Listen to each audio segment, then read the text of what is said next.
যাই এই দোকান থেকে একটা শীতের পোশাক কিনে নেই। আঙ্কেল, এই দাঁড়া দাঁড়া, ভিতরে ঢুকিস না। এইটা নিয়ে জাগা।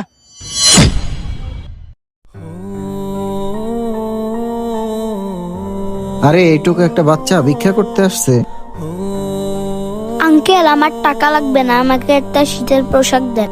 আঙ্কেল আমি রাস্তায় থাকি, আমার অনেক শীত করে, আমাকে একটা শীতের পোশাক দেন। তোর শীতের কাপড় দেবো, তোর টাকা আছে তো?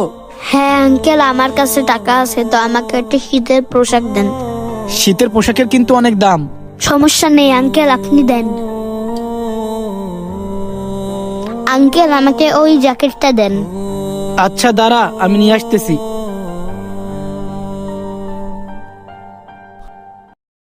এই নে, টাকাটা দে। এই নেন টাকা। কি রে, তুই 20 টাকা দাস? এটা কি ফুটপাতের দোকান পাইছস? 20 টাকায় জ্যাকেট কিনবি? আরে বাচ্চাটাকে দেখে মনে হচ্ছে ঠান্ডায় অনেক কষ্ট পাচ্ছে। যা বের হ আমার দোকান থেকে। না, বাচ্চাটার জন্য আমার কিছু একটা করতে হবে। হায় আল্লাহ, আঙ্কেল তো আমার টাকা ফেলাইয়া দিল। তাহলে কি আমার শীতের পোশাক কিনা হবে না? বাচ্চাটার মনে হয় অনেক শীত করতেছে। না, যাই বাচ্চাটাকে একটা শীতের পোশাক কিনে দেই। এই বাবু, তুমি মাত্র 20 টাকা নিয়ে আসছো শীতের পোশাক কিনতে? তোমার কি বাবা মা নাই? আঙ্কেল বাবা মা কি টাকা দিয়ে পাওয়া যায়? আঙ্কেল আমি তো রাস্তায় থাকি। হায় রে নিষ্ঠুর দুনিয়া, এই বাচ্চাটা বাবা মা কি তাও জানে না। আঙ্কেল চুপ করে আছেন কেন, বলেন না বাবা মা কোথায় পাওয়া যায়? আঙ্কেল আমি তো রাস্তায় ঘুমাই, আমার অনেক শীত করে। আচ্ছা তুমি চিন্তা করো না, আমি তোমাকে শীতের পোশাক কিনে দিচ্ছি, ওঠো।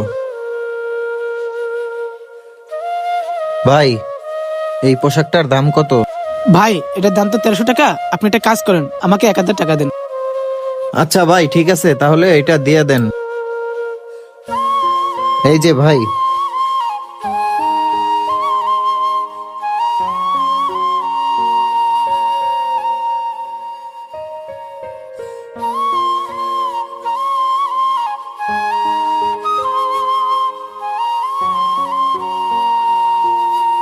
এই নেন ভাই। এই নাও বাবু, তোমার শীতের পোশাক। আঙ্কেল তুমি খুশি হইছো? হ্যাঁ আঙ্কেল আমি অনেক খুশি হয়েছি। আঙ্কেল আপনি আরেকটা কথা রাখবেন? হ্যাঁ বলো, তুমি কি বলবা? আঙ্কেল আমি তো সকাল ধরে কিছু খাই নাই, আমাকে কিছু খাওয়াবেন? খাবার খাবা? চলো আচ্ছা ঠিক আছে, আজকে তোমাকে পেট ভরে খাবার খাওয়াবো। আমাদের আশেপাশে এরকম হাজারো পথশিশু আছে, আপনার একটু সহযোগিতায় তাদের শীতের কষ্ট দূর হতে পারে। ভিডিওটি ভালো লাগলে লাইক, কমেন্ট এবং শেয়ার করে